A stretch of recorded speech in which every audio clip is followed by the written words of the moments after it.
Hi guys, and welcome to my Death Stranding review. I just wanted to point out straight away, right off the bat for you all, this is going to be as spoiler free as possibly can be, but that does not mean there is going to be no spoilers. I'm not going to be discussing plot points deeply or the game itself in depth. It's going to just scratch a surface level, but most of the footage you're going to see is post-game footage. So there will be slight spoilers in the way of text that appears on the screen and in documents that I'm going to show, and obviously cutscenes from random parts of the game as well. So take that information as you will and do with it what you like, and if you want to carry on, let's get right into it. So, Death Stranding. This is a weird game for me to try and describe. It doesn't necessarily fit into any one bracket. To me, the best way I can try and describe it would be an open world puzzle / resource management game. And I will say now, if you're only into heavy action games, this is not for you. You play as Sam, there he is, played by Norman Reedus. Who doesn't recognise him? Motion capture's fantastic, look at that, beautiful. Anyway, if you're only into kind of heavy action games, I will say now, this is not for you. Honestly, it's not. It's really not. As you play as Sam, you spend the majority of the game trying to connect people back together again in this, dying and desolate world. And you do this by making deliveries, as you can see sped up on the screen there. And by doing deliveries, you earn people's trust, and thus in doing so, you're able to connect them together again via a larger network. And this game will mostly be you trying to figure out how best to get from point A to point B, and which risks are you willing to take with that, depending on the routes you're going to pick along the way. You're going to have to carefully manage your equipment and items and Sam's vitals as you go along. And this is where the beauty of the game is and where it really, really shines. Do you want to take on an extra delivery which will make your overall load heavier? Or do you want to take less so you're able to maneuver around quicker and have more speed?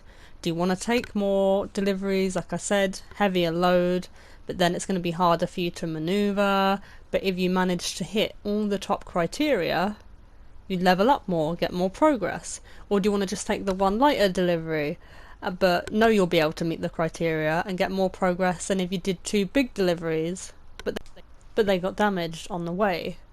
Are you planning to go by a car, by vehicle? What will you do if your vehicle runs out of battery, power, if you will, on the way? Will you be able to carry the load on your own? Is it too heavy? Do you have a floating carrier that can help you out? Do you have to go through an area with BTs? Do you have equipment on you to build a quick power generator? Pop one up, just like that. There you go, power. If do you have the ability to do that if you need it en route, if your vehicle runs out of power? Or will you plan your route around items and equipment that other players have left for you to use? These are the kind of questions you'll be asking yourself as you traverse this broken country. You're going to always be trying to plan one step ahead whatever you do, whilst trying to juggle so many different factors and elements into this. The beauty of the online, if you will, in this game is that you're connected to players in a way that I personally have never seen or felt before. You're never going to physically see any other player in your world, but your worlds almost mold together into one. So if you leave a ladder somewhere, for example, it is not only useful to yourself, but to any other player which your worlds and items are connected to. It truly is unique and a beautiful way to allow people to help each other.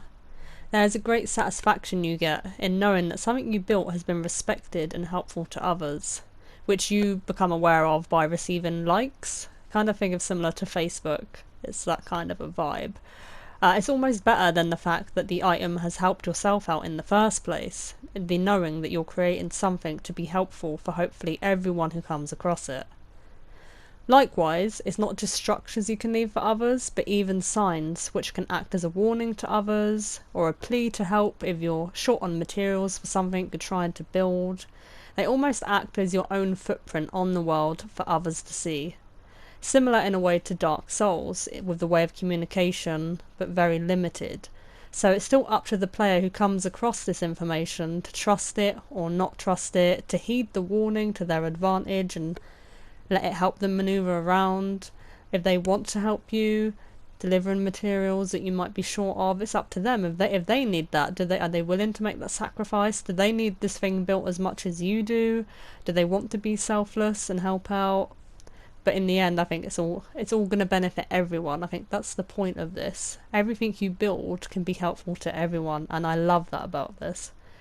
The only thing I think I would have liked to see more of with this kind of feature in the game is the ability to connect with your friends and be able to see and use structures that they have left. But I can see why Kojima has decided to leave this aspect out, as the beauty in this is feeling connected with strangers and almost feeling like you've made a bond with someone that you've never seen before, never will see, never will meet, but you feel connected. So in that aspect, I can completely respect and actually completely understand why that was not implemented. Now onto the game itself visually. I mean, it's absolutely beautiful, as you can see. Not beautiful in the literal sense. I mean, you're in a broken world and it feels how it should. It feels very deserted and, you know, it's struggling. People are living in isolation and spread out from each other, and you get little remnants of the world that was. But beautiful in a graphical sense. It feels real, and you get all these different variants in the kind of terrain that you're traversing on. You can go from a hot rocky area to the snowy mountains, which by the way also plays into effect how you're going to get from point A to B, the weather, and you know, the type of terrain you're going to be travelling on. Is it going to be easy for you to traverse around? What vehicle do you need? Can you go up that way? Can you not? And on it goes.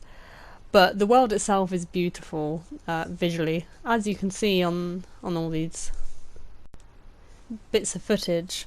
And like I say, the terrain itself has to be taken into consideration with your planning, especially if you're only walking. If your stamina is low, for example, and you don't stop, you can end up slipping. And if you've got too much of a heavy load, you are going to struggle moving around as well, which affects everything. And you're very likely going to end up tumbling down, stuff is going to get damaged. And as well, if you're entering an area with timefall, that will slowly damage any cargo you're carrying as well, which you can kind of stop at timefall shelters and have it replenish, or hide in a hole in a cave or something like that, or just try and avoid timefall areas. Is that possible for your route? So again, everything all ends up coming together in this way, in making this game, that giving that game the kind of puzzle resource management thing where it just all molds together and everything spirals off each other in that way. When you use your scanner, the terrain will be marked either yellow or blue or red. I should have said that the other way around. Blue or yellow or red. And you know, if it's blue, it's pretty safe for you to move around on. If it's yellow, it's a bit like, ooh, you can move here, mate, but you need to just be a bit wary, you know, maybe hold on to your cargo and don't try and run or jump. And if it's red, you know, you're very likely to slip and fall if you're going to be trying to do a bloody dance routine on it or something. So you've got to weigh up the risks constantly in this, or you can tumble down to your doom until you repatriate and come back. But you know, be careful when planning a run, as your beautifully planned out route can turn into a nightmare if you run across a snag or enter BT territory if you're not concentrating on what you're doing, or if you run out of power for your vehicle. So just keep on keeping on and you will succeed. This is where the fun is. As we could all expect coming into this game, there is so much of the usual Kojima charm in it. You know, that kind of weird, fourth wall breaking, interesting little elements that come together, such as being able to find data chips spread throughout the world, which you can pick up and access the information inside of them at the terminals in the game. These contain references to items of the past, mostly like vehicles. That bit is a bit but music albums and film posters and stuff like that. And saying that, some people might find the vehicle bit interesting. A few of them are quite random things, but for the most part, they're really, really cool and entertaining. And some of the descriptions break the fourth wall or reference actors in the game itself. No one is surprised at this, are they? And as Kojima himself is a big movie buff, it's pretty cool to see some of the movie posters he has decided to include from iconic films and show his respect and appreciation for them in that way. And for everything, for the music albums, for the people that are starring in this game, he always pays homage to them in this fourth wall breaking way, and I really like that.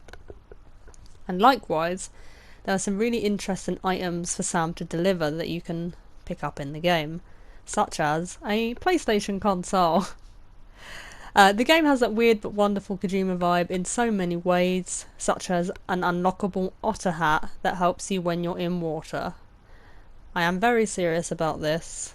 Although saying that, I found I was quite useless with it and I just flapped around everywhere. But it was very entertaining to watch. Or the fact that some of the in-game emails from characters reference other Sams. So the other online players, like all of us basically, kind of references us in an amusing way, such as saying, "I can't believe how often you can make my deliveries," or "I swear I saw someone just like you." Or the fact that, you know, when you're walking around yourself, there's a button you can press that will make Sam shout out and call out to someone like, "Hey, anybody there?"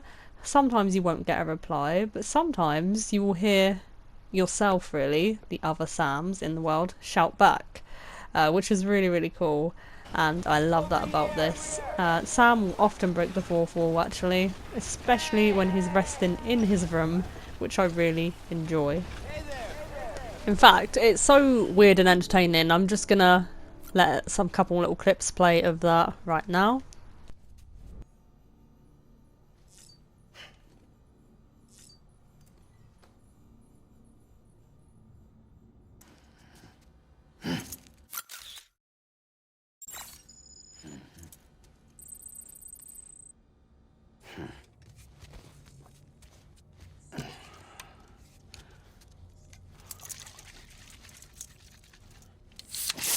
Right in your face.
That was just a glimpse of kind of some of the things, but there is so many things for him to interact with in, you know, the rooms he can rest in. And it's a nice change of pace to be able to come out of that world and just relax and be silly and let loose in there. Not that there isn't silliness in the open world, of course there is, but it's just a nice change of pace. You'll want Sam to come here to replenish health and stamina, or you might want to go in and customise your backpack.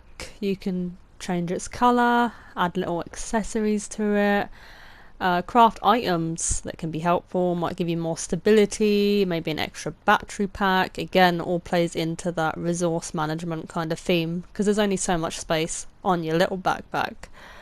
You can stock up on grenades whilst you use the toilet facilities. Yes, I am not joking.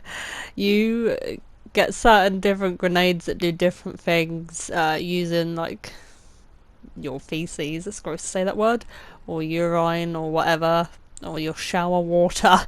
This game is so bizarre, but it is very interesting. And yeah, so this is your little save point, that are dotted around in different areas. You have your little save points where you can rest in the private room, relax, take a shower, stock up on your little piss grenades, and muck around, get drunk, and just relax. It's a unique and interesting world and game, and this shows in its story as well.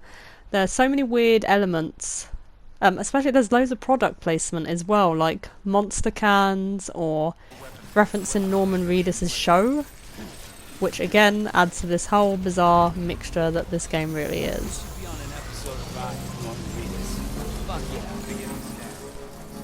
So much love and care has been put into this game, and if any of you know, I'm a massive fan of the Metal Gear Solid series, so I think even if people weren't hyped as such for this game, like, I'm gonna be honest, I was not hyped for it, but I think a lot of people were very intrigued by it. It's such a mysterious and weird and different game. I've never seen anything like it.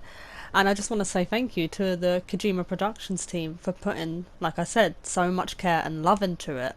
There's little details like Sam occasionally talking to himself when traversing the world. It's quite amusing. Sometimes he even breaks the fourth wall back to you.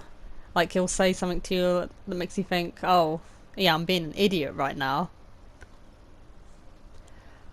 Or the fact that you can see where you've previously walked when you use your scanner, which outlines not just your footsteps from previous exploring and travelling the world, but items all around you that can be useful, like sandalweed to craft into shoes, cargo that is specifically for one person that you can choose if you want to pick that up and deliver it to them, level up your connection, become best friends, get your rating up with them, or you can pick up cryptobiotes, I can never pronounce this, which you can eat to gain health.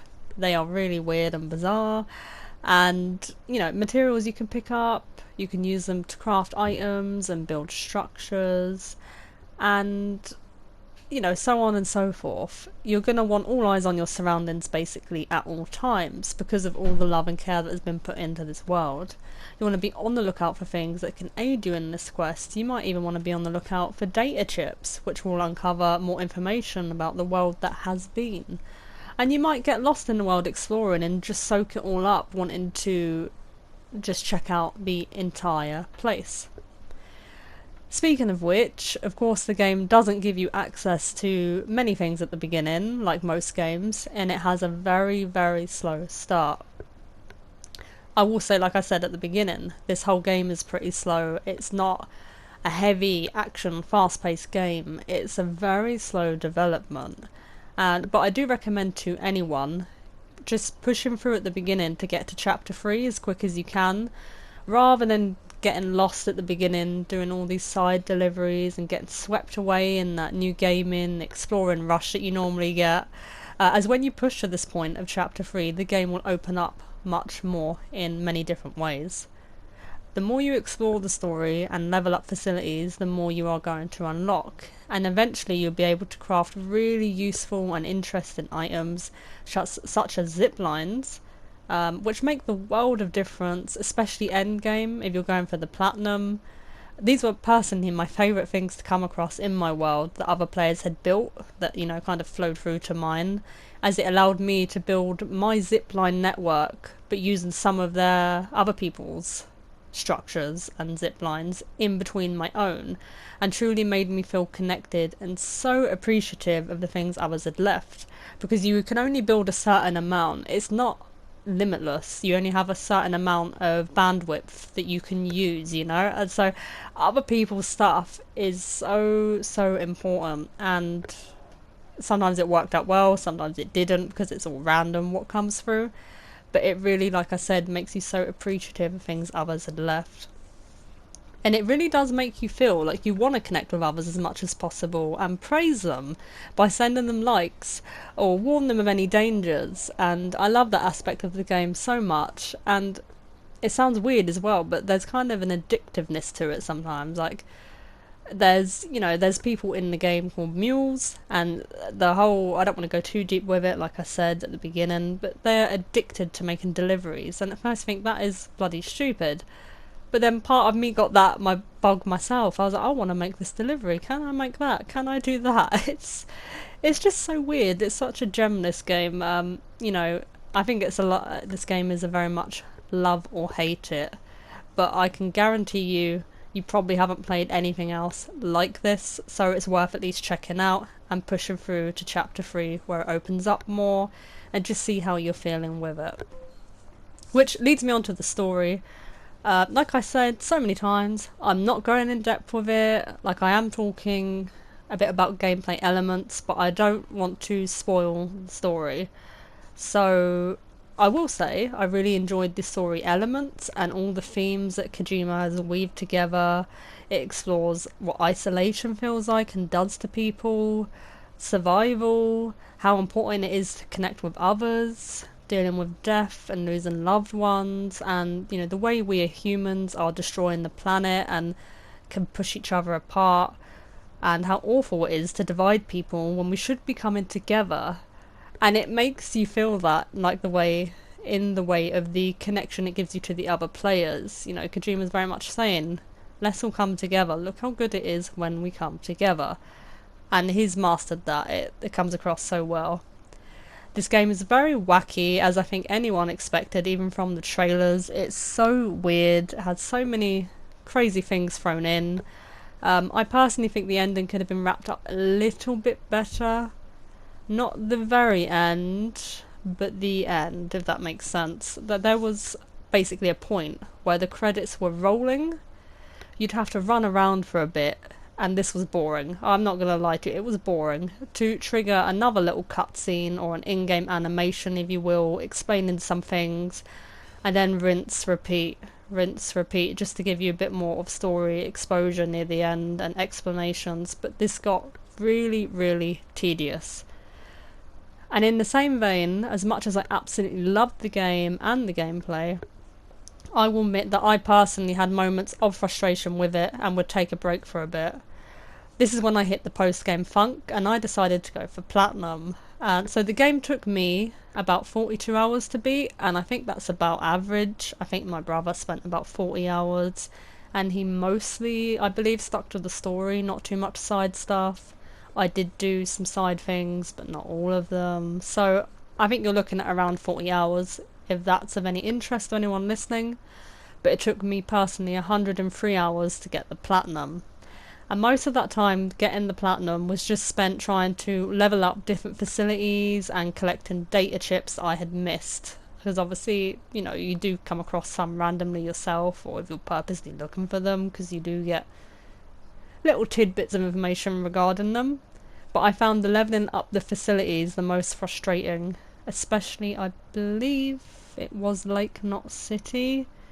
I would wait for long periods of time, guys. I would rest in my room, I'd have a little nap, I'd chill out, I'd hum a song, do you know what I mean? Listen to some music, chill out, have some beer, make some pissed grenades, and rest. And I'd do other deliveries, twiddle my bloody thumbs for hours, read all the emails from said person, and then make massive deliveries for the star to barely fill up, if not at all. And this went on for quite some time, but eventually I got there with it. But at this point I was very familiar with the game and how leveling up the stars works and having to wait periods of time, but for some reason this one just was not having it. So I don't know what went on there. That I did find frustrating. Now, the characters in this game for the most part were really interesting and very, very well acted. I cannot stress that enough. The motion capture and obviously the acting that comes with that was phenomenal. The voice acting was brilliant. The voice acting comes under acting, it's the whole same thing, I suppose, in that vein, if they're doing the motion capture. The actors for the main characters managed to capture like every emotion behind what they're saying or conveying, and I have to give major props to everyone involved in this. The characters themselves were all charming in their own ways, but one aspect I was disappointed in was the boss fights. And the ones with the character that Mads portrays, which by the way, I think he'd done an absolutely amazing job.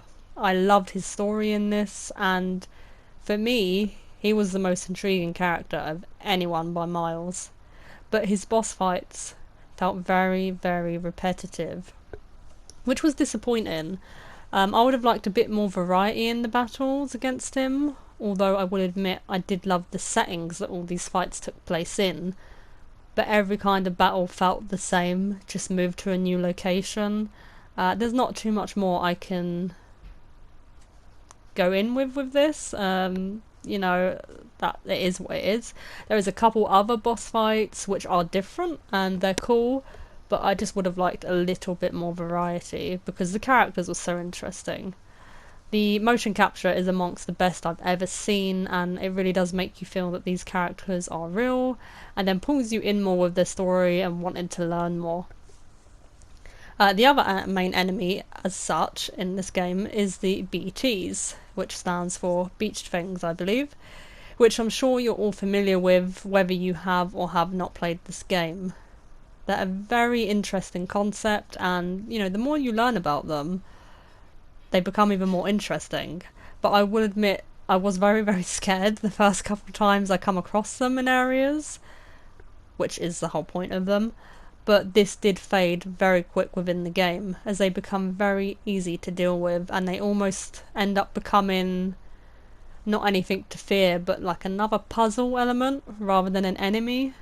This is because you can easily handle them after a while, but if you are transporting cargo, you have to be very careful around the areas they are in and think through your approach, which could be cool, adding this other element, or frustrating, so it depends. But the idea behind them are captivating, and it does make you think about life and death and afterlife, and they tie a lot of the themes to the forefront of your mind again, but in a really subtle way. Now, Sam himself does have access to a lot of equipment, as I said, when the game progresses, when you level up facilities. Most of the facility unlocks are just customizable options for Sam, such as colour schemes for his suit, or vehicles, or backpack, or little accessories to have hanging from your bag to show off like you're at school. But I kind of like that because leveling up these facilities at the end of the day is an optional thing. So there shouldn't be anything major tied to this. So this I give major props for. It should only be little things like that because it's an optional thing. You want anyone to have access to anything they need majorly for the story, even if they don't want to explore and spend a lot of time leveling up facilities. There are options to make Sam unique to you in this way with the customizable unlocks, but nothing crazy. Saying that, you can customize him without unlocking anything. There are base things there as well, but this doesn't faze me at all. Like the fact that there are options to make him unique but nothing crazy with it, that doesn't faze me because you don't need to make him anything crazy, and it makes just your Sam. I think it's better that way. And I did have a lot of fun personally with a late unlock I got for a holographic rock. It's so fun. You get to disguise yourself around enemies. It only has so much charge though, but you get to hide, and it's just really, really cool. And speaking of which, being around the enemies, the other main theme Kojima and the whole Kojima Productions team does get across, which he always kind of tries to do to be fair, is that violence is not the answer. So if you want to talk about combat in this game, there are lethal weapons, but I myself never use them, apart from a grenade that I once accidentally used and I regretted, but we'll move past that very quickly.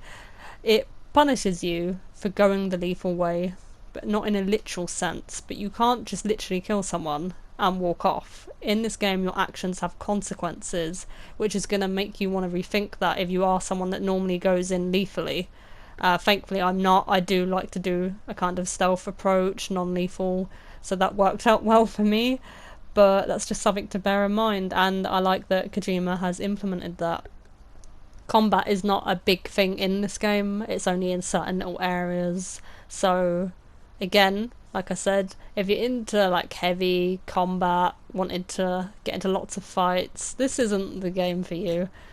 The soundtrack in this game is absolutely phenomenal. I love the music, and a lot of it comes from the band Low Roar. I, in particular, really like BB's theme, and I enjoyed being able to use a harmonica unlock to be able to hum this to my little BB, which I will show you a little clip of in a second. And little touches like this are really great. Again, it's the little things with the love and the care that the team has put in.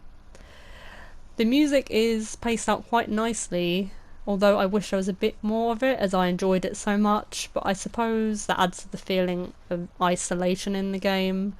The music will play at key moments when exploring, or when you can play it yourself through your music player, but you can only do this in your room, or if someone has upgraded a structure they've built, you can customize this with a song of your choice, which is refreshing when exploring the world, to just have a little breather, sit back and allow some art to flow through your ears. But overall, I just wish there was a tiny bit more of it. But it goes to show as well, this is why I love Kojima. It goes to show music helps people. You know, some people get lost in games or films or music to help them. And the fact that when you do have these little moments when the music plays, it sticks out in your mind because it's like, I want more of this because it helps. And again, I like the way he's shown that in this game. So overall, I really enjoyed this game, but it is not a game I can recommend to everyone. For example, me and my brother usually love the same type of games, but he really didn't enjoy this that much. Whereas for the most part, I really did. There are negatives, of course, such as, like I mentioned, a bit of repetitiveness in boss battles, star leveling at some facilities taking a lifetime. I'm looking at you, Lake not City, no matter what I tried. Although this is an optional thing, so I can't really complain too much. And some frustrating elements, such as the Odra deck, I don't know if I'm pronouncing that correctly, which is your scanner. It goes into a really, really slow dial-up cutscene whenever you enter an area with timefall and BTs, and this does get really annoying. As did a section near the end with having to run around and wait a bit more for credits and story exposure, like I explained earlier. They were the kind of things that frustrated me a bit. But this is a game like no other I have played. If you're not interested in spending a lot of time exploring and planning how to get from A to B and having things come together and develop quite slowly, then this probably isn't a game for you, although I will recommend everyone at least check it out to chapter 3. It's a beautiful game in such a bleak way, but also so unique in the way of connections you build with other players. This is one that will definitely stay in my memory for a while because of how different it is. And the story itself I thought could have been improved slightly in some areas. It does get very balls to the wall and crazy, but I really liked that, and I like the themes that the game explores so much. Loss, love, death, connections, anti-violence and loneliness, and so much more. The acting was phenomenal. Some of the characters I think can be hit or miss with people, especially after talking about it with my brother, although I enjoyed them for the most part.